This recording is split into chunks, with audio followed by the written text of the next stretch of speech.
پھرتے ہیں اور اس گلی کا گدا ہوں میں جس میں اس گلی کا گدا ہوں میں جس میں اس گلی کا اس گلی کا اس گلی کا گدا ہوں میں جس میں مانگتے تاجدار پھرتے ہیں مانگتے تاجدار پھرتے ہیں اور کوئی کیوں پوچھے تیری بات رضا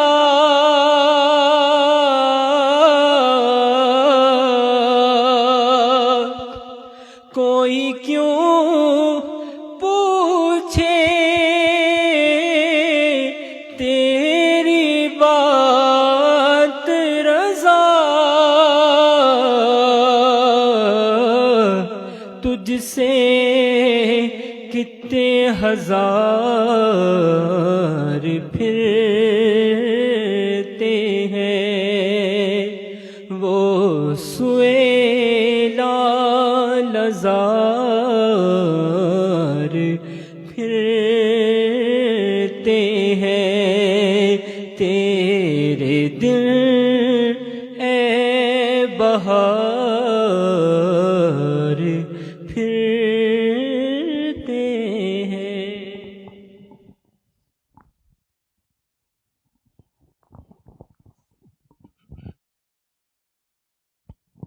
الفاتحہ۔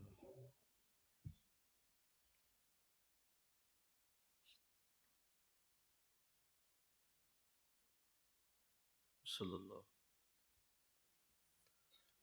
درود خضری صلی اللہ علی حبیبہ محمد وآلہ وسلم صلی اللہ علی حبیبہ محمد وآلہ وسلم۔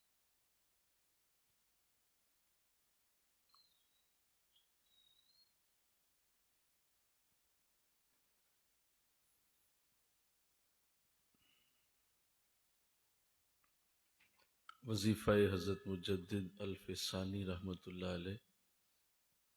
لا حول ولا قوة الا باللہ۔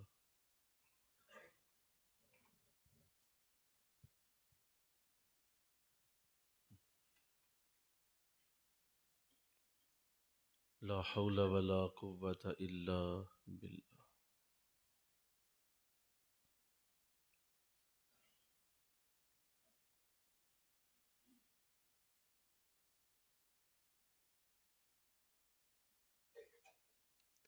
العلی العظیم حقہ وظیفہ حضور غوث اعظم رحمۃ اللہ علیہ۔ حسبنا اللہ و نعم الوکیل۔ حسبنا اللہ و نعم الوکیل۔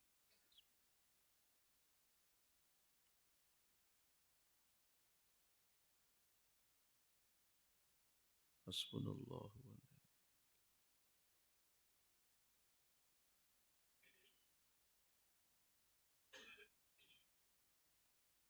نعم المولا و نعم النصیر۔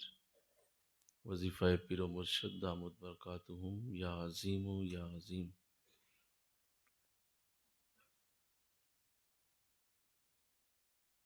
یا عظیم یا عظیم۔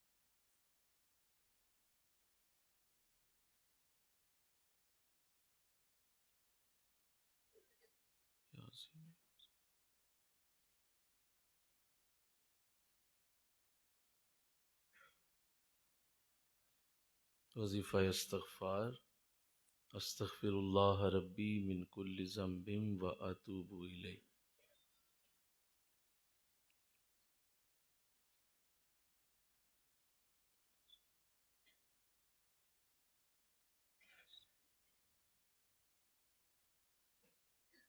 استغفر اللہ۔ درود خضری صلی اللہ علی حبیبہ محمد وآلہ وسلم۔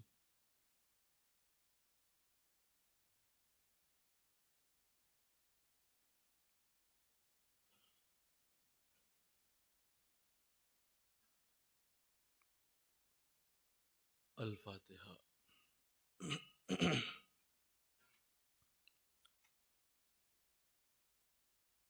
صلی اللہ۔ الحمد للہ رب العالمین والعاقبۃ للمتقین والصلاة والسلام علی سید الانبیاء والمرسلین۔ قال اللہ تعالی فی الکلام المجید: بسم اللہ الرحمن الرحیم۔ ان رحمت اللہ قریب من المحسنین۔ صدق اللہ العظیم۔ رب اشرح لی صدری ویسر لی امری واحلل عقدۃ من لسانی یفقہوا قولی۔ ان اللہ وملائکتہ یصلون علی النبی یا ایہا الذین آمنوا صلوا علیہ وسلموا تسلیما۔ مل کے پڑھیے صلاۃ۔ وعلی آلک واصحابک یا سیدی یا حبیب اللہ، صلاۃ والسلام علیک یا رحمت للعالمین، وعلی آلک واصحابک یا سیدی یا خاتم النبیین۔ نہایت ہی معزز و محترم حاضرین و سامعین، الحمدللہ ہمارے اس کورس کا آج دوسرا ہفتہ شروع ہوا ہے، دوسرا موضوع بھی شروع ہوا ہے، اور آپ نے دیکھا کہ ابھی پچھلے دنوں کتنی تیزی سے یہ وقت ہم سے جدا ہوا ہے۔ پلک جھپکنے سے پہلے ہی آج 7واں روزہ آ چکا ہے۔ اس قدر تیزی سے رمضان کی بہاریں جدا ہوتی ہیں کہ انسان کی اپنی سوچ اور اپنا فکر بہت پیچھے رہ جاتا ہے، رمضان کہیں تیزی سے گزر جاتا ہے۔ تو بہترین انسان وہ ہے جو وقت کو آنے سے پہلے ہی اس کی پلاننگ کرے، اور رمضان کی یہ بہت بڑی خوبی ہے کہ یہ بڑی تیز گزرتا ہے۔ یہ اپنے اندر رہنے والوں کو یہ بتاتا ہے کہ اگر تم نے ذرا سی بھی غفلت کی تو میری طرف سے یہ تمہیں پیغام ہے کہ ہم تو انتظار نہیں کریں گے، اور وقت گزرتا چلا جائے گا۔ وہ لوگ جن کی نیندیں پوری ہوتی رہیں وہ بھی ان 7 دنوں میں زمین پہ موجود رہے، اللہ نے ان کو بھی زندگی دی، اور وہ لوگ جو یہاں آ کے دین سیکھتے رہے وہ بھی زندہ رہے، اللہ نے ان کو بھی زندگی دی۔ لیکن یہ یاد رکھنا چاہیے کہ ایسے لوگ جن کو اللہ دین کے حلقوں میں بلا لے، اس کا مطلب یہ ہے کہ اللہ نے ان کو ہر روز اپنی ملاقات سے مشرف فرمایا، اور ان کو ملاقات کی سعادت ملی اللہ سے۔ اللہ سے ملنا، اس کے کلام کو پڑھنا، اس کے نبی کی حدیث کو جاننا، یہی ہے۔ اور کسی اور کو جب یہ اللہ موقع نہیں دے رہا تو کوئی یہ نہ سمجھے کہ وہ خود نہیں آ رہا، وہ یہ جان لے کہ اللہ اس سے ملاقات ہی نہیں کرنا چاہتا۔ یہ بڑی کلیئر، بڑی کرسٹل کلیئر سوچ ہے جس کو آپ نے اپنے ذہن میں رکھنا ہے۔ یہ بالکل کوئی نہ اس میں آپ کے ذہن میں ابہام ہو۔ کوئی انسان خود سے مسجد سے دور نہیں ہوتا، نہ ہی نیکی کے حلقوں سے دور ہوتا ہے، اللہ ہی اسے آنے نہیں دیتا۔ تو اللہ ہمیں اس سعادت کو لینے کی توفیق دیتا رہے، انشاءاللہ۔ کہیے اللہ توفیق عطا کرے۔ آج سے جو موضوع شروع ہوگا، جو کہ پچھلے دروس کے ساتھ جڑا ہے، پچھلے کچھ دروس میں ہم نے پرسنالٹی ڈیولپمنٹ کو دیکھا تھا، اور اس کا اللہ کرے آپ کو ساری زندگی فائدہ ہو، آپ اسے ریوائز کریں، سمجھیں، بار بار دہرائیں، اور اپنے ذہن میں اپنی سوچ کے اندر ان دروس کو بار بار لے کے جائیں، تب کہیں جا کے شاید اس کا کوئی اثر سامنے آئے، ورنہ یہ صرف سننے سے کچھ نہیں ہوگا۔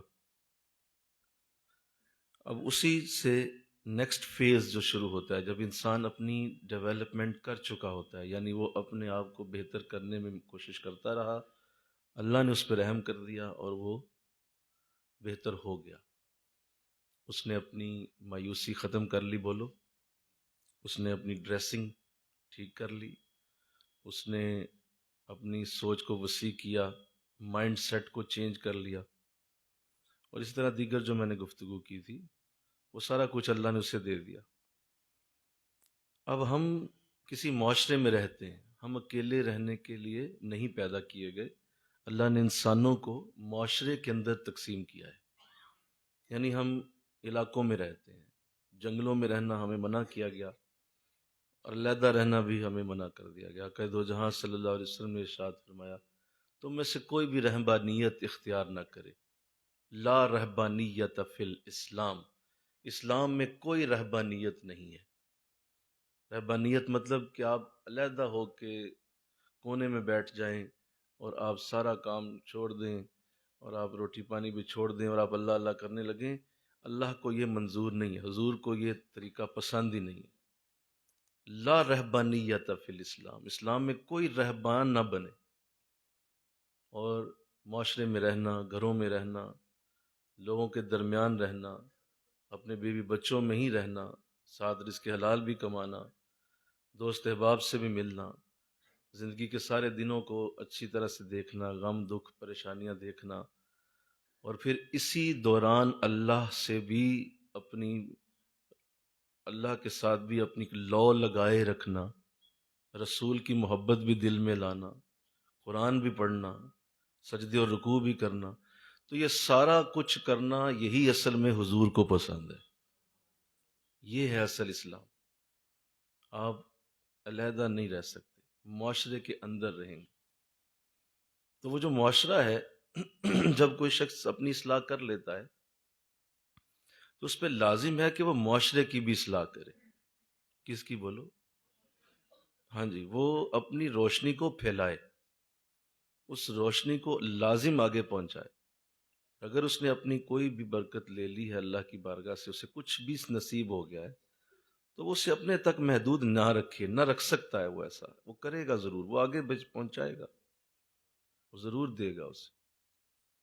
اگر وہ یہ ڈیوٹی نہیں کرتا تو پھر معاشرے کی اصلاح نہیں ہوگی، لوگ اکیلے اکیلے ہی نیک ہوتے رہیں گے تو بات آگے نہیں بڑھے گی، لوگ اکیلے اکیلے ہی اللہ کو پاتے رہیں گے تو یوں اللہ کی بارگاہ سے وہ برکتیں نصیب نہیں ہو سکتی جو ایک معاشرے کے اندر بیٹھے ہوئے لوگوں کو ملنی چاہیے۔ تو اس کو بڑا پسند کیا گیا۔ تو آئیے وہ معاشرے کی اصلاح کے اب حوالے سے کچھ چیزیں ہم اگلے دروس میں سمجھیں گے کہ وہ کون سی چیزیں ہیں جن کے ذریعے اب ہم نے معاشرے کو ٹھیک کرنا ہے۔ انشاءاللہ کہہ دو نا یار، اللہ توفیق دے دے گا انشاءاللہ۔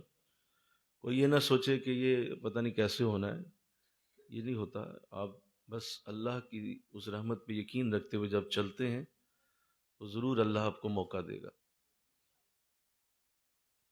اللہ نے اسے پسند کیا، قرآن میں اللہ نے اس کا اظہار بھی کیا اور فرمایا کنتم خیر امت اخرجت للناس، تم بہترین امت ہو جسے لوگوں کے لیے پیدا کیا گیا، تمہارا وجود معاشرے کے لیے۔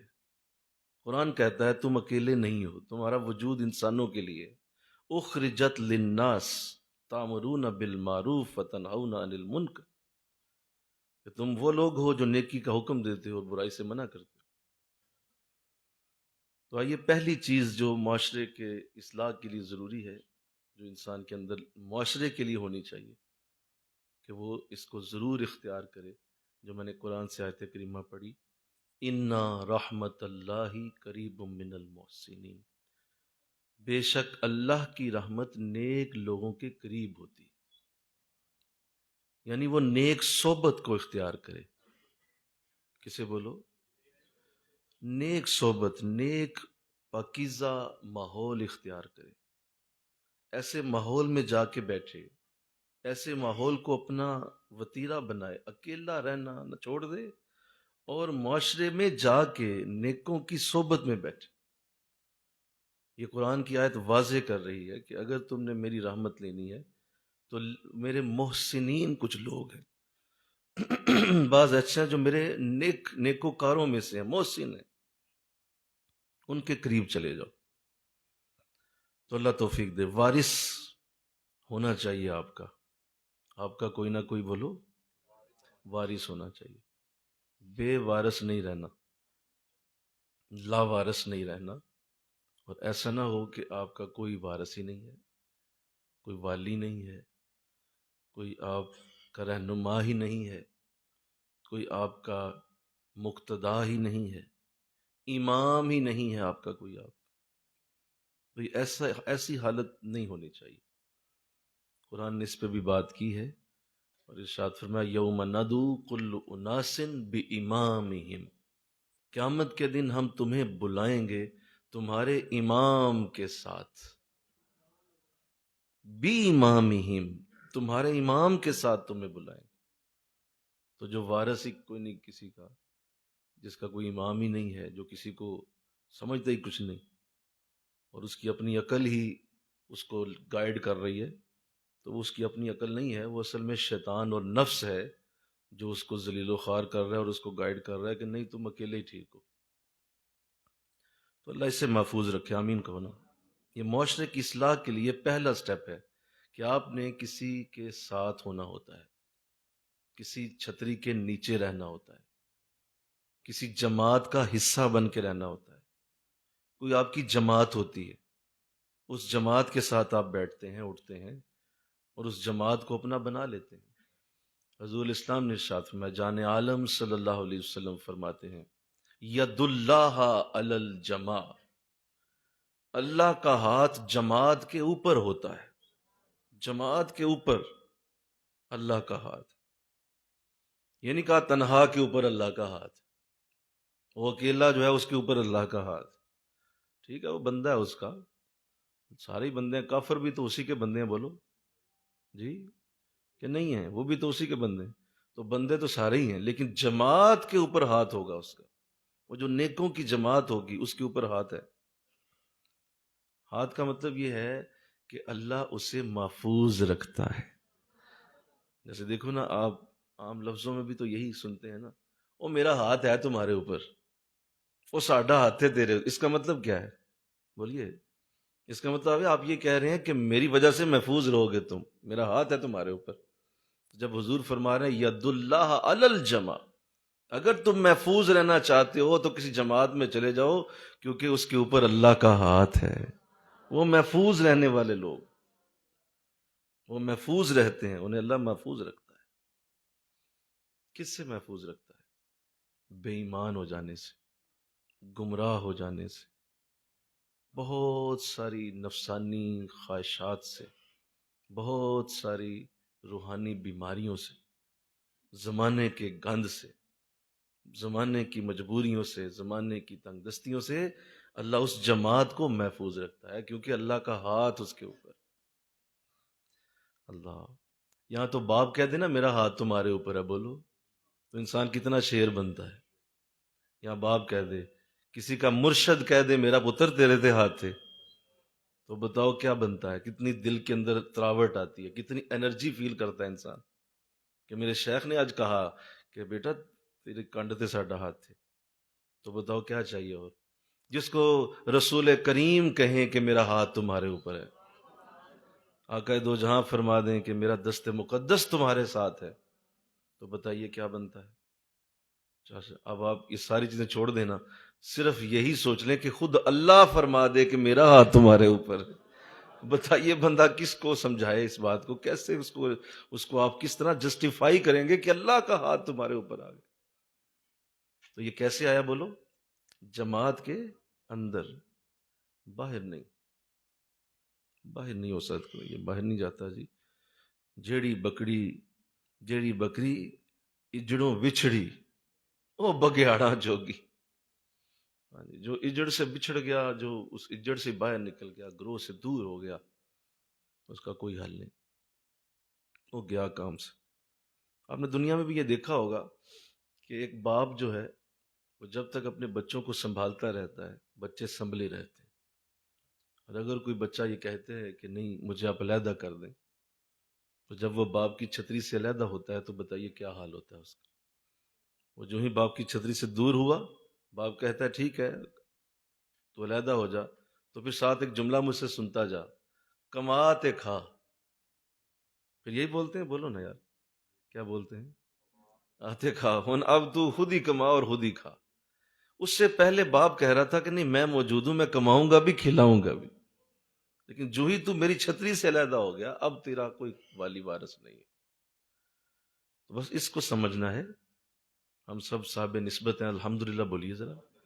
ہم سب نسبت والے ہیں اور ہمیں اپنی نسبت کو بڑا مضبوط رکھنا چاہیے. ہمیں اپنی نسبت کو بہت مضبوط کرنا ہے اور یہ سستیاں غفلتیں دور کر کے اپنی نسبت کو بہتر کرنا، اپنے معاشرے کی اصلاح کرنی. اور اس کے لیے ہم نے ایسے ماحول میں رہنا ہوتا ہے جہاں سے آپ کو انرجی ملتی رہے. جب آپ کا دل ٹوٹے، اب اس ماحول میں جا کے دوبارہ بیٹھیں تو دل جڑ جائے. جب آپ کے اوپر مایوسی آنے لگے، اب اس ماحول میں دوبارہ جا کے بیٹھیں، ساری مایوسی کے بادل چھٹ جائیں، غموں کی دھوپ آپ پہ تن جائے، تو وہاں جا کے بیٹھیں تو سکھ کی چھاؤں نصیب ہو جائے. تو یہ ماحول ہوتا ہے جو آپ کو انرجی دے رہا ہوتا ہے. اور اگر وہ ماحول نہیں تو کچھ نہیں، کچھ بھی نہیں. آپ دیکھیے اس کائنات میں اللہ اس پوری، میں نے جو آیت کریمہ آپ کے سامنے رکھی ہے، اس کائنات میں ہر جگہ آپ کو یہی نظر آئے گا. اللہ ایک ماحول کریٹ کرتا ہے، اس ماحول کے ذریعے برکت دے رہا ہوتا ہے. یہ رمضان بھی اصل میں ایک ماحول کا نام ہے، نہ ہے تو یہ مہینہ ہے بولو، لیکن یہ ایک ماحول بنتا ہے. تراویاں پڑھی جا رہی ہیں، نمازیں باجماعت ادا ہو رہی ہیں، لوگ قرآن کی تلاوت شروع کر دیتے ہیں، درس کے حلقے آباد ہو جاتے ہیں، اور یوں ایک ماحول بنتا چلا جاتا ہے. جو اس ماحول کے اندر آ جاتا ہے اللہ بخش بھی دیتا ہے، رحمت بھی فرما دیتا ہے. اور جو اس ماحول کے اندر نہیں آتا اس کے لیے ایک رمضان چھوڑ 1000 رمضان بھی آئے، جو اس ماحول کا حصہ ہی نہیں بنا. اللہ. تو یہ قرآن میں جو اللہ نے آیت کریمہ دی، اور پھر خاص طور پہ سورہ انفال میں اللہ نے ایک آیت کریمہ اتاری ہے، اس سے بھی یہی مراد ہے کہ یہ کتنا اہم معاملہ ہے کہ بزرگوں کی قریب رہنا اور اللہ والوں کی صحبت میں رہنا. بہت سارے قرآن میں واقعات ہیں، میں اشارہ کرتا جاؤں گا. ہم اپنا سبق دہرا رہے ہیں، انشاءاللہ کہو نہ ذرا، اپنا سبق دہراتے رہنا چاہیے تاکہ یہ گرد اترتی رہے. بہت سارے قرآن میں واقعات ہیں جو اس طرف اشارہ کرتے ہیں کہ بزرگوں کی صحبت سے انسان کو کیا کیا نصیب ہوتا ہے. سورہ انفال میں اللہ نے ایک آیت اتاری ہے، اس آیت میں اللہ کچھ یوں فرماتا ہے. اس آیت کا بیک گراؤنڈ یہ ہے کہ جب آقا دو جہاں صلی اللہ علیہ وسلم نے اللہ کی طرف بلایا، ایمان کی دعوت دی، تو کفار نے تنگ آ کے کہا کہ اچھا آپ یہ جو روز ہم سے باتیں کرتے ہیں کہ پتھر برس جائیں گے، ستارے ٹوٹ جائیں گے، قیامت آ جائے گی، بہت سارے عذاب کی باتیں، آپ نہ ایسا کریں وہ عذاب لے ہی آئیں.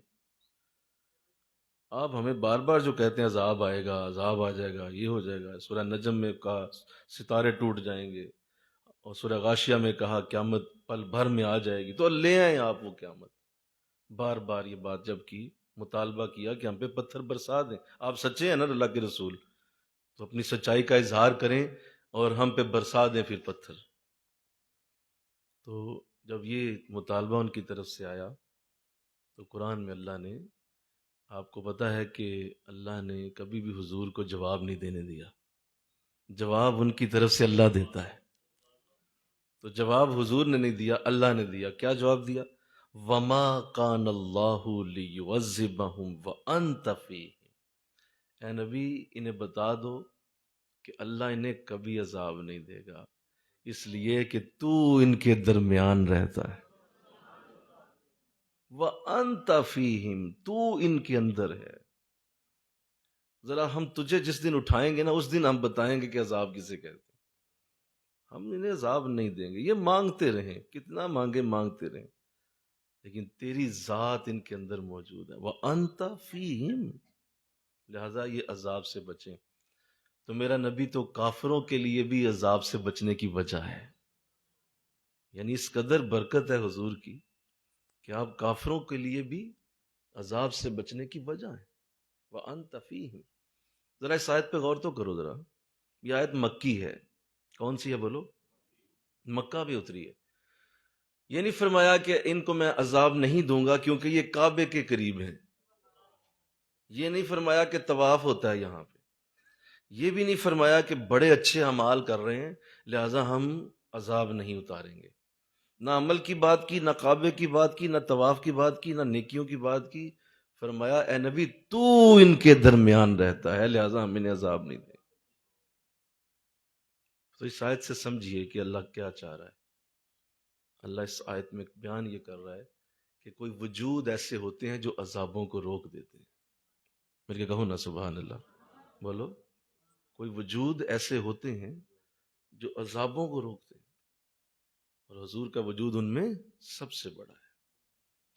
آپ کے وجود سے عذاب رکے ہوئے ہیں۔ اور وہ طائف کا واقعہ ذرا یاد کیجئے، میں اس کی طرف بھی توجہ چاہتا ہوں۔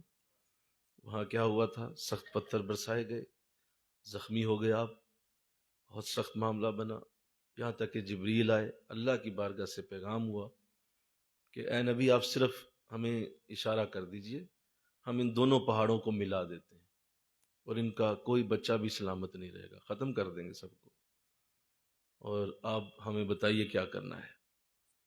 تو حضور نے فرمایا نہیں مولا، مجھے ان سے اگر امید ختم ہو گئی ہے تو ان کی اولادوں سے مجھے امید ہے، وہ ایمان لائیں گے۔ اگر یہ آج ایمان نہیں لا رہے تو کوئی بات نہیں، ان کی اولادیں ایمان والی ہوں گی تو کوئی نہیں، مجھے یہ عذاب دینا منظور نہیں۔ تو آپ ذرا اس پہ ایک نقطے کی طرف میں اشارہ کر رہا ہوں، اس کے پیچھے ایک نقطہ ہے جو میرے اس موضوع کے ساتھ جڑا ہوا ہے۔ وہ یہ ہے کہ اللہ نے کافروں پہ عذاب دینا ہے تو وہ بھی مصطفیٰ سے مشورہ کرتا ہے۔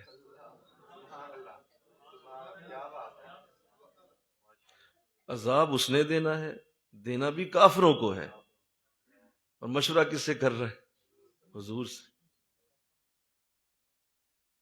مشورہ حضور سے ہو رہا ہے۔ تو کافروں سے بھی انداز حضور کی وجہ سے بدل گیا کہ حضور کی بارگاہ سے مشورہ ہو رہا ہے کہ اگر کہتے ہیں تو دے دیتا ہوں۔ تو بتائیے جو کافروں کے لیے بھی حضور سے مشورہ کرے، مومنوں کے لیے کیسے مشورہ کرے گا وہ؟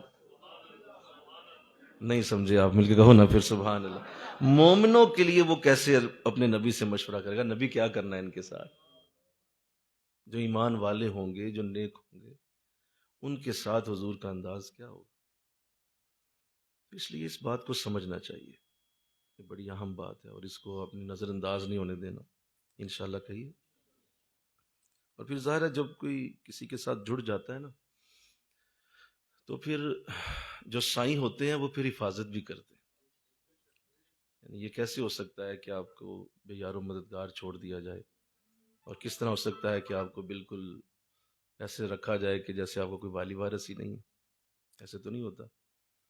اگر آپ واقعی کسی لجپال کے ساتھ لگے ہیں تو لجپال پریت نو توڑ دینے، اگر واقعی لگے ہیں تو جدی باں پھڑ لین پھر چھوڑ دینے، تو وہ تو نہیں چھوڑیں گے، وہ تو تمہاری پوری طرح لجپالی کرتے ہیں۔ اور اس پہ یقین رکھنا چاہیے، انشاءاللہ کہو، اس پہ یقین رکھنا چاہیے کہ میرے لجپال مجھے کبھی یار و مددگار نہیں چھوڑیں گے، وہ کبھی تمہیں اکیلا رہنے نہیں دیں گے، بظاہر تمہارا انداز کیسا ہی کیوں نہ ہو، لیکن لوگوں کو شاید پتہ نہ چلے، نہ چلنا چاہیے، ضرورت بھی کیا ہے۔ اللہ جانتا ہے کہ میرا بندہ میرے ساتھ مخلص ہے، لہذا اللہ اس سے بڑھ کے اس کے ساتھ مخلص ہو جاتا ہے، اور اللہ اس سے بڑا اخلاص اس کے ساتھ پیش کرتا ہے جو اس کے ساتھ مخلص ہو۔ تو یہ بھی ذہن میں رہنا چاہیے کہ جو نسبت والے ہوتے ہیں یہ اکیلے نہیں ہوتے، کبھی بھی اکیلے نہیں ہوتے۔ کتابوں میں ایک واقعہ آتا ہے کہ ایک بوڑھا تھا، بزرگ تھا کوئی، گزر رہا تھا راستے میں، گزرتے ہوئے بارش ہو رہی تھی، کیچڑ تھا، تو گزرتے ہوئے اس کے پاؤں سے کیچڑ اچھلا ہے، اور ساتھ قریب ہی ایک لڑکا تھا اور ساتھ اس کے ساتھ کوئی عورت تھی، تو وہ دونوں کھڑے تھے۔ اب وہ کیچڑ اس عورت کے کپڑوں پہ جا لگا، وہ جو ساتھ کھڑا تھا اسے بڑا غصہ آیا، اس نے جا کے بزرگ کو ڈانٹا، بلکہ ایک تھپڑ بھی مار دیا۔ کیا کہ شرم نہیں آ رہی، دھیان سے نہیں چلتے ہو، دیکھو لوگوں کے کپڑے خراب کر دی۔ تو اس بزرگ نے کہا بیٹا واقعی نہیں مجھے پتا چلا، میں گزر رہا تھا، مجھے نہیں علم ہوا، بہرحال تو نے میرے ساتھ صحیح سلوک کیا ہے، تیرے محبوب کے کپڑے میلے ہوئے اور تو نے اس کا بدلہ بھی لے لیا، تو معاملہ ختم ہو گیا، یعنی میری طرف سے وہ جو ظلم تمہارے ساتھ ہوا تم نے اس کا بدلہ لے لیا، لہذا میرے لیے بہتر ہو گیا کہ میرا صاحب دنیا میں ہی ختم ہو گیا۔ تو یہ کہہ کے تو وہ بزرگ آگے نکل گئے، تھوڑا سا آگے گئے تو ایک محبت والا تھا، اس کی دکان تھی، اس نے دودھ گرم گرم ابھی کیا ہوا تھا، دودھ والا تھا، اس نے بٹھایا، اس نے کہا جی آپ بڑی خوشی ہوئی ہے تشریف لائیں، بیٹھے دودھ پئیں، دودھ کا پیالہ آگے رکھ دیا۔ اب جب پیالہ رکھا تو وہ بزرگ مسکرانے لگے دودھ کے پیالے کو دیکھ کے، تو کہ جی حضرت کیا بات ہے آپ مسکرا بھی رہے ہیں ساتھ ساتھ؟ وہ بزرگ کہنے لگے کہ بس اللہ کی شان ہے، کہیں تھپڑ مرواتا ہے کہیں دودھ پلاتا ہے، ابھی تھوڑی دیر پہلے میرے ساتھ یہ سلوک ہوا ہے اور ابھی تو مجھے دودھ پلا رہا ہے۔ اس نے کہا جی ایسا کون؟ ابھی یہ باتیں ہو ہی رہی تھیں کہ پیچھے سے لوگ بھاگتے ہوئے آگے انہوں نے پکڑ لیا بابا جی کو۔ کہنے لگے ہوا کیا؟ کہتے وہ پیچھے کیا کہہ کے آئے اس سے؟ کہا کس سے؟ کہا وہ جو ابھی تیرے ساتھ بات کر رہا تھا، جو تیرے ساتھ الجھ رہا تھا۔ کہا کچھ نہیں، میں نے تو کچھ نہیں کہا، میں نے تو صرف یہ کہا کہ بھائی تو نے اچھا کیا بدلہ لے لیا۔ کہا نہیں تو نے کچھ کہا اس سے؟ کہا ہوا کیا ہے؟ کہتا وہ اوپر چڑھا چھت پہ، پاؤں پھسلا، نیچے گرا، من کا ٹوٹ گیا، مر گیا۔ تو نے کوئی اس کو کیا کہا ہے، بد دعا دی ہے؟ ابھی تھوڑی دیر پہلے ہم نے دیکھا تیرے ساتھ بات کر رہا تھا، وہ تو مر چکا ہے۔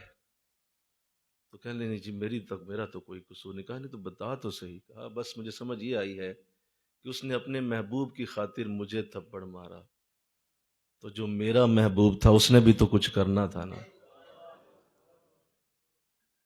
اس نے بھی اس کا من کا توڑ دیا۔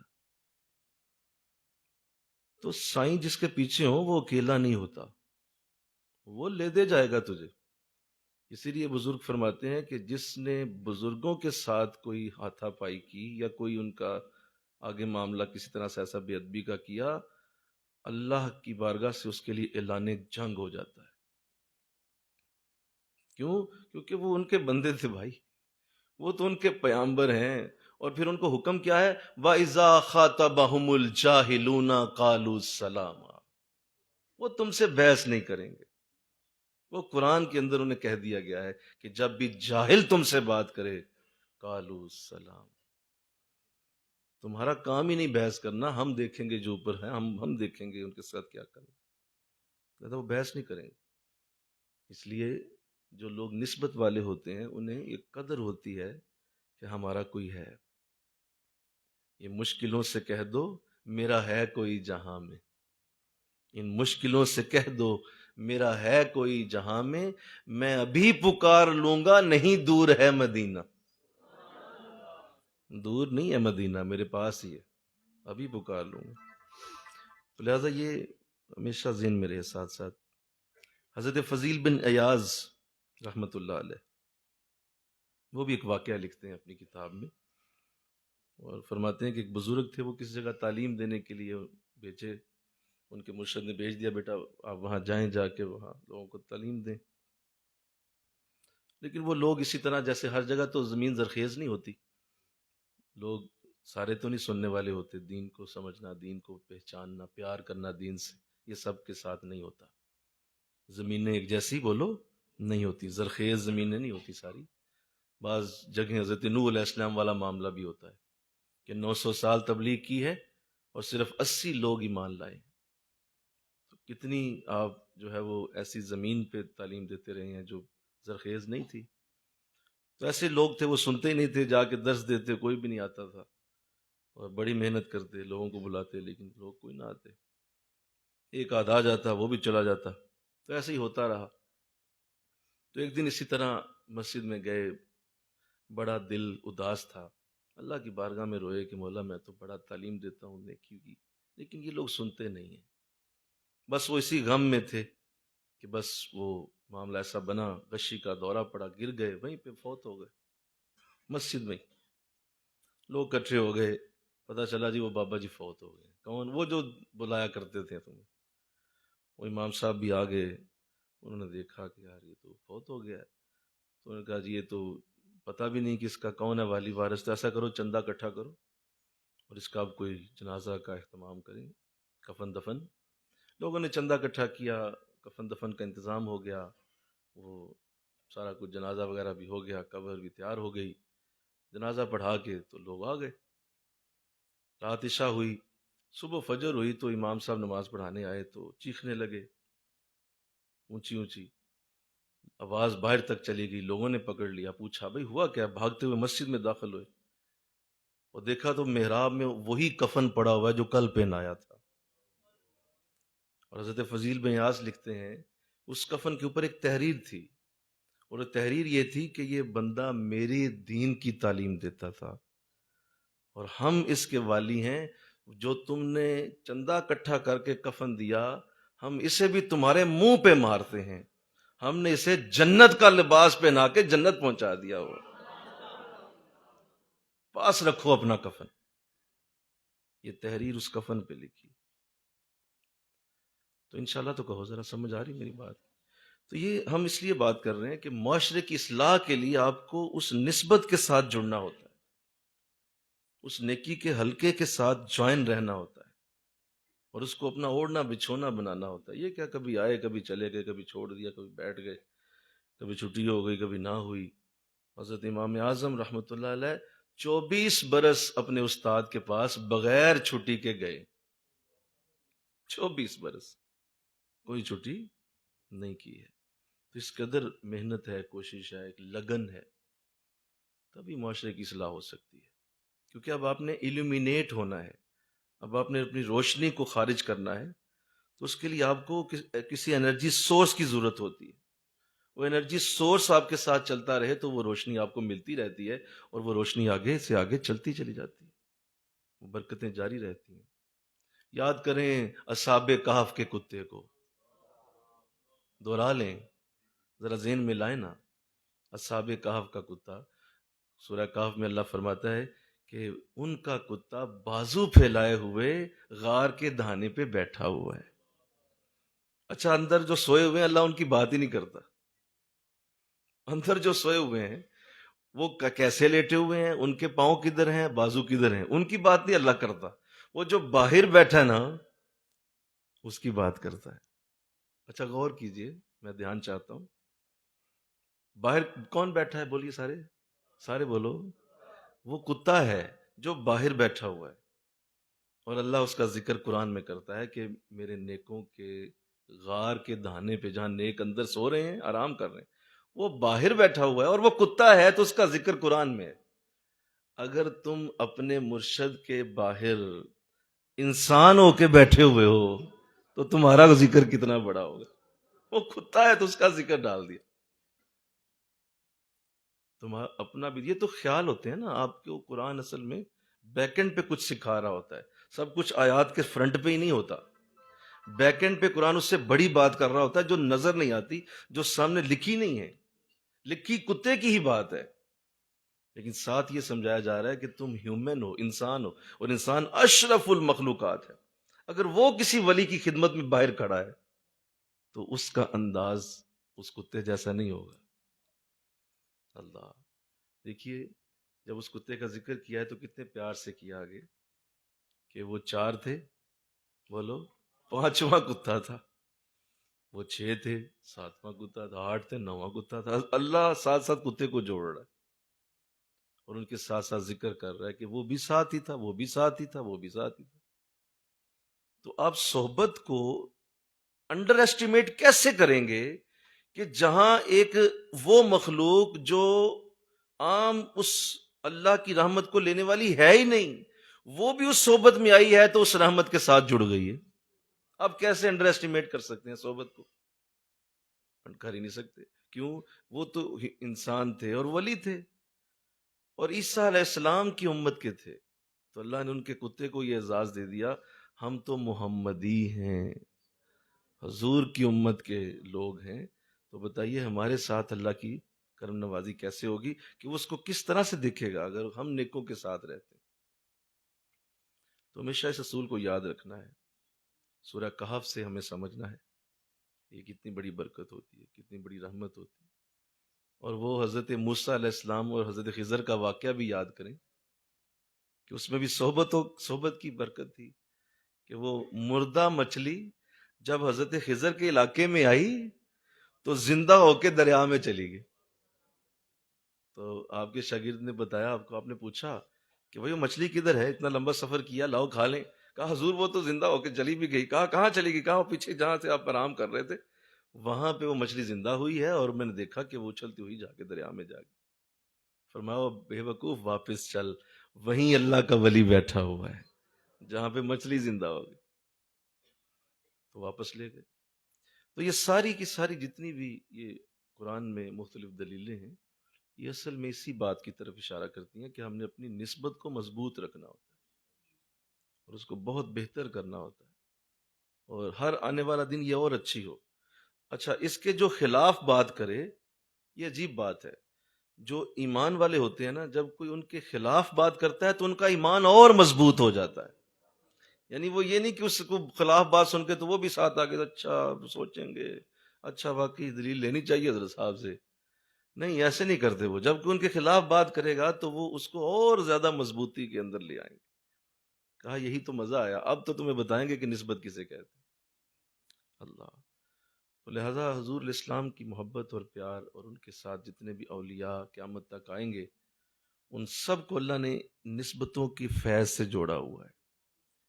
یہ نسبتوں کا فیض ہے جو ساتھ ساتھ چل رہا ہے، اور میں اور آپ یہاں بیٹھے ہیں، ہم سب بھی تو نسبت کے ساتھ ہی بیٹھے ہوئے نا، بولو نا۔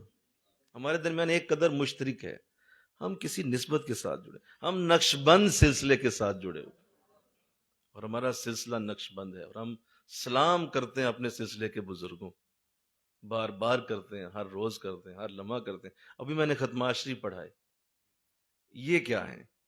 یہ بھی نسبت کا ایک طریقہ ہے۔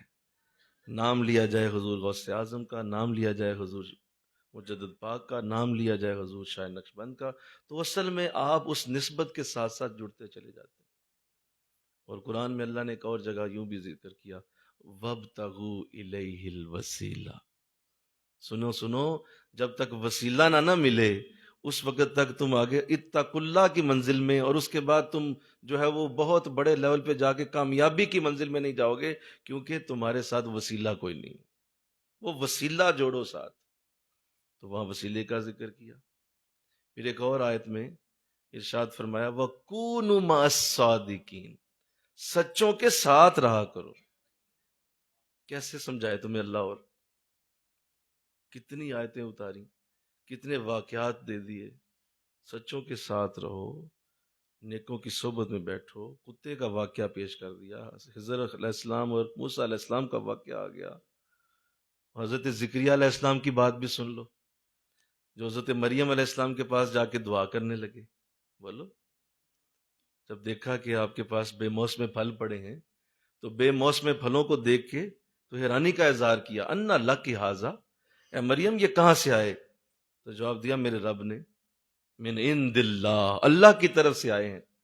تو وہیں پہ ہاتھ اٹھائے اور اللہ سے مانگا، مولا اگر تو مریم کے قریب مجھے یہاں کھڑا کر کے یہ دکھا رہا ہے کہ اس کے قریب پھل پڑے ہیں اور وہ میں نہیں لایا کیونکہ اس کے پاس کوئی آتا ہی نہیں میرے سوا، تو یہ کون لے کے آیا؟ اس کا مطلب تو نے دیا، تو اس کا مطلب مریم کے پاس تیری نعمتیں اتر رہی ہیں۔ تو مولا یہی دعا کرتا ہوں مجھے صاحب اولاد کر دے، یہی دعا کرتا ہوں۔ یہ نہیں کیا کہ وہ حجرات چھوڑ کے تو مسجد اقصیٰ کے محراب میں گئے ہیں، محراب میں جا کے مصلی بچھایا ہے، منہ طرف کعبہ شریف کہہ کے ہاتھ اٹھا کے ہاتھ باندھے ہیں اور پھر دعا مانگی اینڈ میں، نہیں، وہیں پہ کھڑے ہو کے مریم کے قریب کھڑے ہو کے کہا مولا مجھے اولاد دے دے، میں بانجھ، میری بیوی بانجھ ہے، میرا نا بے اولاد ہو چکا ہوں، 90 سال کی عمر ہو چکی۔ جواب کیا آیا؟ کہ یہ جگہ نہیں ہے دعا کی، بولو، یہ جواب آیا تھا۔ سنو نا کیا جواب آیا تھا۔ جواب یہ آیا تھا کہ اے زکریا بڑی اچھی جگہ دعا مانگی ہے، کمال ہو گیا، یہ تمہیں کیسے پتا چل گیا؟ یہی دعا مانگنی تھی یہ؟ سمجھ گئے ہو تم؟ تو آؤ ہم تمہیں خوشخبری دیتے ہیں یحییٰ کی، جو نبی ہوگا اور ہمارا بڑا برگزیدہ ہوگا. نہ صرف اولاد دی، نہ صرف بیٹا دیا، بلکہ نبی عطا کر دیا مریم کے قریب. تم صحبت کو انڈر ایسٹیمیٹ کیسے کر سکتے ہو؟ وہ ایک عورت تھی، وہ ایک خاتون تھی، اور وہ اللہ کی ولیہ تھی، نبی نہیں تھی، رسول نہیں تھی، وہ عبادت گزار خاتون ہے. اور حضرت مریم جو ہے وہ جب اس طرح کے پروسیس سے گزرتی ہیں کہ حضرت عیسیٰ علیہ السلام کی ولادت بعد شہادت ہوئی ہے، تو اس سے پہلے تو وہ صرف برگزیدہ عورت ہی تھی نا، اس کے بعد ماں بنی ہے عیسیٰ کی. تو اس سے پہلے تو وہ عورت تھی. ایک عورت اتنی شان رکھتی ہے کہ اس کے قریب اگر دعا مانگی جائے تو اللہ نبی عطا کرے، تو مرد ولی کتنی شان رکھتا ہوگا؟ یہ تو تمہارے سوچنے کی باتیں ہیں نا، یہ تو ذہن میں رکھنا ہوتا ہے، اس کو تو ذہن کے اندر ڈالنا ہوتا ہے. قرآن سارے ساتھ شاید تو نہیں کھول کے تمہارے رکھے گا، اگر رکھے گا تو وہ تو پوری زمین پہ قرآن جتنی کتابیں رکھ دو، قرآن کے معنی پورے نہیں ہوتے، قرآن کی تفسیر کا حق ادا نہیں ہوتا. اتنا وسیع ہے اس کے معنوں کا مفہوم. یہ تو سمجھنا تم نے ہے کہ اللہ چاہتا کیا ہے اس کے پیچھے، کیا بتانا چاہ رہا ہے کہ دعا کی قبولیت وہاں ہوتی ہے جہاں اللہ کے نیک بندے بیٹھے ہوں، وہاں دعا قبول ہو جاتی. اپنے اندر عقیدہ تو لاؤ. اچھا بعض یہ بھی ہوتے ہیں، آخری بات، بعض یہ بھی ہوتے ہیں کہ ہمیں تو نظر ہی کوئی نہیں آتا جی، ہمیں تو کوئی ملتا ہی نہیں ہے جی، یہ تو بس لوگوں نے باتیں ہی بنائی ہیں، یہ ساری ایسے ہی ہوتے ہیں، کوئی ہمیں تو نہیں کوئی ملتا، ہمیں تو آج کے دور میں کوئی نظر نہیں آتا. تو یہ پتہ کیوں نظر نہیں آتا؟ دیکھیے یاد رکھیے، اللہ نے انسان کے لیے ایک اصول بنایا ہے. آپ اگر اپنی آنکھیں بند کر لیں تو آپ کو پہاڑ بھی نظر نہیں آئے گا. سوئی تو بہت چھوٹی چیز ہے، پہاڑ بھی نظر نہیں آئے گا اگر آنکھیں بند ہیں. او بھائی آنکھیں کھول، سامنے پہاڑ بھی نظر آئے گا، سوئی بھی نظر آ جائے گی. آنکھیں بند ہیں تیری آنکھیں بند، ورنہ یہ ہو ہی نہیں سکتا. اللہ نے قرآن میں حضور کو کیا خوبصورت لفظ کہے، سراجم منیرا. لفظ کیا ہے بولو؟ چمکتا ہوا سورج. یہ کافر جو ہیں، اللہ قرآن میں آپ کو چمکتا ہوا سورج کہے تو کافر کہیں نہیں ہم نہیں مانتے. آج بھی کروڑوں اربوں لوگ کافر ہیں، وہ حضور کو نہیں مانتے. تو کیا مطلب ہے؟ وہ چمکتا ہوا سورج جسے حضور کو اللہ نے فرما دیا کہ آپ چمکتے ہوئے سورج ہیں، تو وہ کیسے نظر نہیں آ رہے ان کو بولو نظر. اصل میں آنکھیں بند ہیں. آپ اپنی آنکھیں کھول دو، حضور کا نور تمہیں سامنے نظر آئے گا، سامنے دیکھو گے کہ وہ تو سراجم منیرا ہیں، چمکتے ہوئے سورج ہیں. اور ایسے اللہ نے اپنے نیکوں کو رکھا کہ یہ بھی اسی طرح ہوتے ہیں، چمکتے ہوئے چراغ ہوتے ہیں، لیکن ان کے لیے آنکھیں کھولنی پڑتی ہیں. اچھا یہ بھی مزے کی بات ہے، کون سی آنکھیں کھولنی پڑتی ہیں؟ دل کی آنکھیں کھولنی پڑتی. علامہ اقبال نے کہا، دل بینا بھی کر خدا سے طلب، آنکھ کا نور دل کا نور نہیں. کہا دل وہ طلب کر جو دیکھے، دل دیکھے. دل بینا بھی کر خدا سے طلب، آنکھ کا نور دل کا نور نہیں. تو یہ دل اصل میں جب دل نہیں دیکھے گا تو پھر نہیں نظر آئیں گے. ظاہری آنکھوں سے کوئی کیسے دیکھ سکتا ہے؟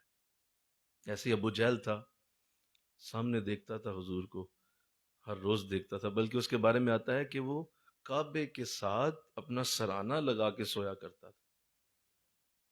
سرانہ کعبے کی دیوار کے ساتھ لگاتا اور سو جاتا. لوگ کہتے گھر کیوں نہیں سوتے؟ کہا اس لیے سوتا ہوں کہ اللہ کا گھر ہے، یہاں رحمتیں اتریں گی تم پہلے مجھ پہ گریں گی. لو جو کعبے کی دیوار سے اپنا سرانہ لگا کے سوئے اسے کچھ نہیں ملا، تو آج اپنے گھر میں بیڈ پہ لے جائے گا اللہ والوں کو کیا؟ اللہ والے اتنے سستے ہیں کہ تیرے بیڈ روم میں گھس جائیں گے وہ، اور تو یہیں بیٹھے بیٹھے ہی تجھے اللہ والوں کی زیارت بھی ہو جائے گی، برکت بھی مل. نہیں بھائی، ایسا نہیں ہوتا. جسے نظر آیا وہ فارس سے بھی آ کے دیکھ گیا حضور کو، سلمان فارسی رضی اللہ تعالیٰ عنہ.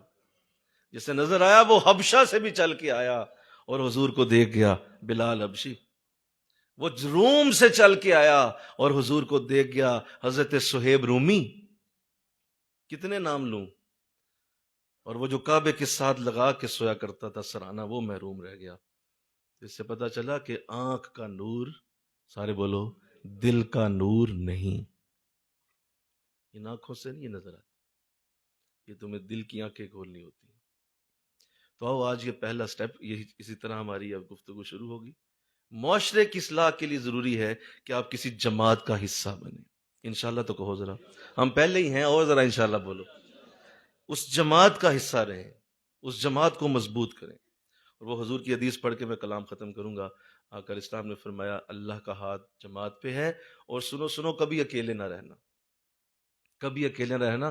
اگر تمہیں کوئی بھی نہ ملے تو کسی درخت کے ساتھ ہی کھڑے ہو جاؤ، لیکن اکیلے نہ رہنا۔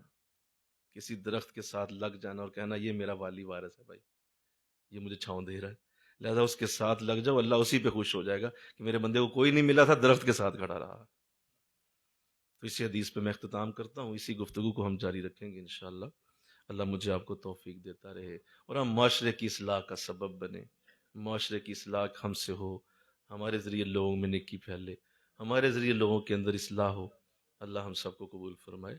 وما علینا الا البلاغ المبین۔ آمین۔ اللہم صلی علی سیدنا و مولانا محمد وعلی آل سیدنا و مولانا محمد وبارک وسلم۔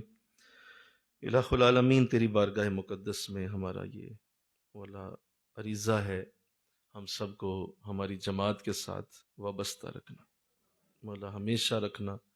الہ العالمین، ہم برے سہی، لیکن جس جماعت سے جڑے ہیں وہ بڑی پاکیزہ ہے، وہ بہت بڑی ہے، وہ بڑی مقبول جماعت ہے۔ اللہ ہمیں قبول کرنا، اللہ ہمیں قبول کرنا، اللہ ہمیشہ اس جماعت کا خادم رکھنا، اللہ اس جماعت کی خدمت کی توفیق دیتے رہنا۔ مولا یہ رمضان کے خوبصورت دن، رمضان کے لمحے، رمضان کی نورانی یہ اس وقت کرنیں اترتی ہوئیں، اللہ قبول فرما لے، اور ہمیں جماعت کے ساتھ وابستہ رکھنا۔ پیوستہ رہ شجر سے، امید بہار رکھ والا معاملہ اللہ ہمارے ساتھ رکھنا۔ اللہ ہمیں شجر سے دور نہ کرنا۔ مولا ہم پہلے ہی بے عمل ہیں، پہلے ہی ہم مولا برے ہیں، اگر اپنے شجر سے بھی دور ہو گئے تو ہمارے پلے کوئی شے نہیں رہے گی۔ مولا رحم فرمانا، مولا کرم کرنا۔ الہ العالمین، اس یہ جتنے آئے ہیں ان سب کو مولا اپنے خاص بندوں جیسی برکتیں دے دے، خاص بندوں جیسی رحمتیں عطا کر دے۔ لا حول ولا قوت الا باللہ العلی العظیم۔ وصلی اللہ تعالی رسول خیر خلقہ محمد وآلہ وصحبہ اجمعین برحمتک۔ اللہ آپ سلامت رکھے، خلقے لگا لے۔